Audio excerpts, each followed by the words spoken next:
Bonjour à tous. Aujourd'hui, on va faire un cours de SNT. On va décrire comment, très grossièrement, est constitué un ordinateur. Ça permettra de comprendre comment ça fonctionne et comment sont connectés les éléments entre eux. Alors, on va passer, donc, on va commencer à décrire ce qui se passe grossièrement dans la boîte noire de l'ordinateur, d'accord? C'est-à-dire du boîtier. Alors, de l'UC. Donc, je la dessine ici, l'UC. Elle est vide, je vais mettre des cases que je vais remplir assez grossièrement. Ça va permettre d'expliquer les interconnexions entre les éléments. Alors, première chose, un ordinateur c'est composé de quoi? D'une carte mère. D'accord? Hop, ça c'est une carte mère. Une carte mère, il y a quoi dessus? Ce qui est important, un ordinateur, la base d'ordinateur, le cœur d'ordinateur, c'est la CPU. D'accord? Donc ici, c'est la CPU. CPU, c'est le microprocesseur. D'accord? Ce microprocesseur va être lié donc à de la RAM.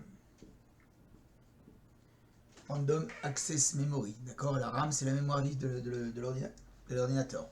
C'est-à-dire, c'est une mémoire, mais qui va servir surtout au fonctionnement et à la rapidité de l'ordinateur. Je fais vraiment des cases grossières, d'accord? On peut avoir un mini disque dur ici, d'accord? Qui va. Je dirais un appareil qui permet d'accélérer lui aussi les calculs et éviter d'aller discuter systématiquement avec le vrai disque dur. Ok. Alors sur la carte mère, très souvent, le plus souvent, on a aussi la carte réseau, d'accord, qui elle donc va être reliée à l'écran, d'accord. Hop. Et ça c'est la carte réseau. Qu'est-ce que je dis? La carte réseau. La carte vidéo. C'est la carte vidéo, d'accord. Donc elle est reliée à l'écran, c'est elle qui va permettre d'afficher, d'avoir l'interconnexion avec l'écran. Alors, on peut avoir, en plus, pour par exemple des joueurs vidéo, une autre carte réseau. Et donc, du coup, on n'utilisera plus celle-ci. On utilisera une carte réseau qui est spécifique à un jeu. Et donc, du coup, l'écran, lui, se reliera directement dessus. Okay. Donc, ici, on peut avoir une deuxième carte réseau. Alors, ça, ce sont les éléments qui vont, en gros, constituer l'ordinateur au niveau du fonctionnement, qui vont permettre de faire fonctionner l'ordinateur. Après, on va dire qu'on a une partie stockage. D'accord? Qui dit partie stockage nous dit donc le disque dur. On représente souvent cette espèce de cylindre là. Pourquoi? Parce que c'est un endroit pour stocker. D'accord? Le disque dur. Après, on va avoir une partie alimentation. Bien sûr, ça c'est important. Alimentation. D'accord? Ou batterie pour les portables, que ce soit téléphone ou ordinateur. Et après, donc là on peut se dire, bah là ça fonctionne. Ce problème c'est que là mon ordinateur il peut fonctionner. Mais il n'a pas de connexion avec l'extérieur. D'accord? Il n'y a pas d'internet, il n'y a pas tout ça. Donc, qu'est-ce qu'on doit lui adjoindre en dernier? C'est une carte réseau. Ok. Alors la carte réseau, elle peut être de plusieurs types. D'accord? En fonction de ce qu'on a et de ce qu'on veut faire. Alors, premier type, on a donc une sortie RJ45 ou Ethernet. On va voir avec celui-là. Ou Ethernet. C'est Ethernet. Hein. Ethernet, d'accord? C'est la connexion filaire, c'est la connexion que vous avez à l'école où vous branchez votre câble, d'accord? Donc là, on va être relié par le câble. On a le Wi-Fi que je classe avec le Bluetooth parce que c'est onde courte distance, d'accord? On a la 4G ou la 5G, on a disons le réseau mobile. Et le dernier, c'est la liaison satellite. Alors, volontairement, je ne m'attarde pas parce qu'on verra ça quand on va traiter de tout ce qui va être d'Internet. Je veux juste montrer une distinction entre ces trois types de réseaux-là, de trois types de cartes réseau ici, de protocoles qui servent donc à discuter et d'amener Internet. C'est un réseau qu'on va dire, comment ça s'appelle, via des ondes. Et celui-là, c'est un réseau filaire. D'accord? Parce que là, on est connecté avec un câble. Et là, ça marche par des ondes. Et on verra après que celle-ci, c'est des réseaux donc, locaux, dits locaux. Et celle-ci, on considérera, ce sont des WAN, des réseaux étendus. D'accord? Ça sera juste au niveau de la distance. Bon, je m'excuse, j'ai OK. Ça sera juste avec la distance qui est entre l'émetteur et le récepteur qui est l'ordinateur. Ok. Alors là, mon ordinateur, il marche pas encore. Pourquoi? Parce que bah, j'ai pas les éléments périphériques. Donc là-dessus, on va devoir brancher la souris, on va devoir brancher la, comment ça s'appelle, le clavier, tous les périphériques qui sont autour de l'ordinateur. Et les périphériques qui sont reliés par quoi? Ils sont gérés par ce qu'on appelle ici un port USB. D'accord? Donc la connexion USB, c'est ce qui connectera tous les périphériques.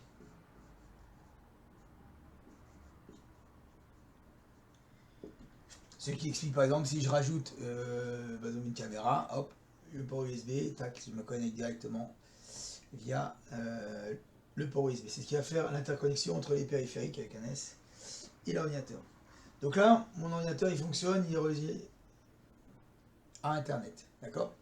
Donc ça, c'est en très gros comment fonctionne un ordinateur. Alors ce que j'ai rajouté en cours, j'ai rajouté ce qu'on appelle le modèle OSI, c'est-à-dire l'Operating System Interconnect. C'est l'interconnexion entre les différents éléments qui soient programmes ou matériels de l'ordinateur. Voilà.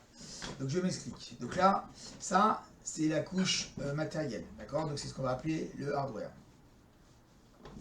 Donc les différentes caractéristiques de l'ordinateur, on va les décomposer. On va les décomposer par fonctionnalité. D'accord? Donc là, je ne vais pas mettre le nom des couches, je vais vraiment être grossier pour comprendre où se placent les, comment ça s'appelle, où se placent les programmes et ces gestions de mise à jour pour comprendre à quoi ça sert. Alors, donc le modèle OSI, donc pour Operating System Interconnect, permet donc de découper en fonctionnalité l'ordinateur. Donc on va mettre dans notre première couche, c'est-à-dire la couche la plus basse, le matériel.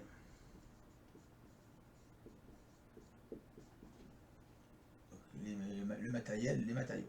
C'est donc c'est souvent ce qu'on dit, c'est la couche la plus basse, c'est tout ce qui va être physique. D'accord? Et donc souvent, on dit que le matériel appartient au hardware. Donc le hardware, c'est toute cette couche matérielle. Ok. Alors après, donc, tout ce qui va être lié au matériel, on va lier dans cette couche basse qui est le matériel. Au-dessus, pour faire fonctionner mon ordinateur, va venir se greffer la couche réseau. C'est bien gentil, mais il va falloir que j'interconnecte avec l'extérieur, donc avec le réseau, donc il va falloir que j'ai une couche réseau. À partir de là, on va voir que le réseau, il va avoir cette couche réseau, va être coupée entre une couche qu'on va dire hardware, bah, le matériel, la carte réseau en elle-même, donc le physique, et le logiciel qui fait tourner le réseau. D'accord? Quand deux machines discutent entre elles, il y a des bouts de code, il y a des messages, il y a des informations qui passent entre les machines. Et donc du coup, ça veut dire qu'on a une couche logicielle aussi sur la partie réseau. Et donc c'est pour ça que tout ce qui va être lié au réseau, on va appeler ça le software. D'accord? Et la spécificité de notre couche réseau, c'est qu'elle va être à la fois software et à la fois hardware. D'accord? Donc ça, c'est la couche.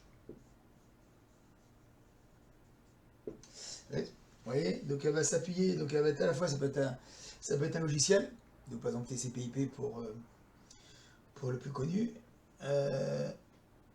et le matériel même, les chips et le processeur qui va permettre de gérer le réseau. Au-dessus de cette couche-là, voilà, c'est bien gentil, j'ai le matériel, donc les périphériques, j'ai tout ce qui est physique là, j'ai le réseau, je me dis, bah non, ça devrait fonctionner. Maintenant, ce qui va nous manquer pour faire fonctionner l'ordinateur, c'est ce qu'on appelle un operating system, ou un système d'exploitation.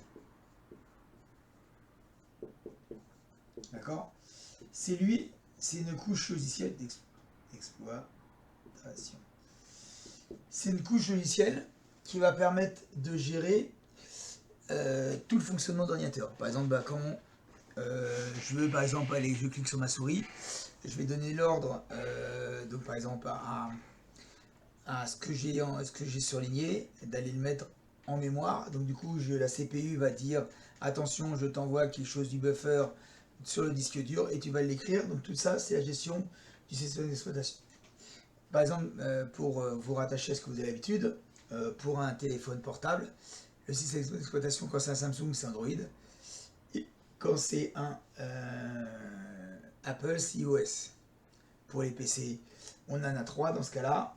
On va avoir Windows, on va avoir iOS, ou on va avoir Linux, d'accord? Alors, Linux, par rapport aux deux précédents que j'ai cités, iOS et Microsoft, c'est que Linux est un open source, c'est-à-dire qu'il appartient à personne, c'est-à-dire qu'il appartient aux développeurs, c'est-à-dire que chacun, il suffit d'appuyer sa pierre pour faire grandir Linux, d'accord? Si vous faites une mise à jour, si vous pouvez coder directement sur le système d'exploitation pour le faire évoluer, vous n'aurez pas une mise à jour de Windows qui verrouillera tout et qui vous empêchera d'interagir sur cette mise à jour. D'accord? Alors, donc notre système d'exploitation, et là maintenant l'ordinateur il peut fonctionner. Et c'est maintenant la dernière couche ici, qu'on va appeler couche applicative. C'est là que tous les programmes vont venir s'installer. Donc par exemple, si j'installe, on a vu Word, je vais l'installer là. Si par exemple j'ai un jeu, je vais l'installer là. D'accord? Donc vous voyez qu'il faut toutes les couches en dessous pour installer ce qu'il y a au-dessus. Et ça met aussi en évidence les problèmes d'interconnexion entre les couches et de mise à jour. Par exemple, si ici je fais une mise à jour ici, il faut que tout ce qui est en dessous soit compatible. D'accord? On peut très bien avoir un problème. Moi j'ai eu un problème, j'ai voulu télécharger sur mon téléphone portable un logiciel. Et bah la mise à jour de mon système d'exploitation était trop vieille, et il m'a tout simplement dit que je ne pouvais pas télécharger l'application que je voulais parce que le système d'exploitation ne pouvait pas être à jour. Ok? Donc il va falloir vraiment faire attention lorsque vous installez des choses à l'interconnexion entre les différentes couches, qu'il y ait une compatibilité entre elles. Ok? Voilà, donc avec ça, vous voyez à peu près comment fonctionne un ordinateur.